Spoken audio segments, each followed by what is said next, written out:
কিভাবে করব? যে পাপটা করেছি সাথে সাথে এই পাপ ছেড়ে দিতে হবে। তওবা করার জন্য 4টা শর্ত। এক হলো যে অন্যায়টা, যে গুনাহটা আমি আপনি করেছি সাথে সাথে এই গুনাহ ছেড়ে দিতে হবে এবং প্রতিজ্ঞাবদ্ধ হতে হবে দ্বিতীয় নম্বরে যে ভবিষ্যতে এই গুনাহটা আর কখনো করব না। আল্লাহ পাকের সাথে ওয়াদাবদ্ধ হতে হবে যে আল্লাহ, এই যে গুনাহটা করেছি এই গুনাহটা আমি অদূর ভবিষ্যতে আর জীবনে কখনো করব না।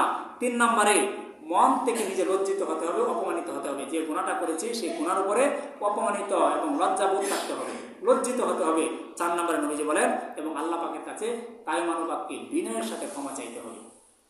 তওবা করার মানে হলো এই 4টা শর্ত নিজের মধ্যে উপস্থিত করা। শুধু আপনি বলবেন যে আল্লাহ তওবা করলাম আর গুনাহ করবো না, এটা হবে না। দেখা গেলো আপনি আবার শয়তানের ধোঁকায় পড়ে কিছুদিন পরে সেই গুনাহের মধ্যে ডুবে গিয়েছেন। তওবা করার জন্য এই 4টা শর্ত থাকতে হবে, সাথে সাথে সেই গুনাহ ছেড়ে দিতে হবে। অদূর ভবিষ্যতে যেন এই গুনাহ না হয় আল্লাহ পাকের কাছে ওয়াদা করতে হবে এবং এই গুনার জন্য লজ্জিত হতে হবে এবং নবীজি বলেন যে আল্লাহ পাকের কাছে বিনয়ের সাথে ক্ষমা চাইতে হবে।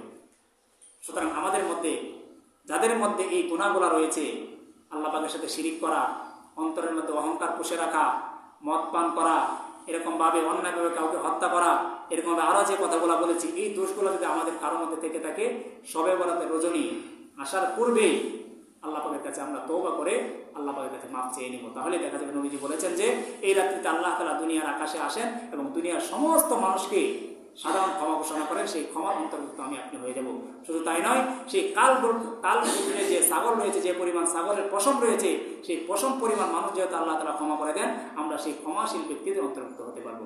আল্লাহ পাক রব্বুল আলামিন আমাদেরকে এই শবে বরাতে রজনীর পূর্বেই নিজেদের মধ্যে এই থাকা গুনাহগুলো যেন দূর করতে পারি, দূর করে যেন তওবা করে যেন আল্লাহ পাকের একজন খালেদ বান্দা হিসেবে আল্লাহ পাকের কাছে গ্রহণযোগ্যতা লাভ করতে পারি।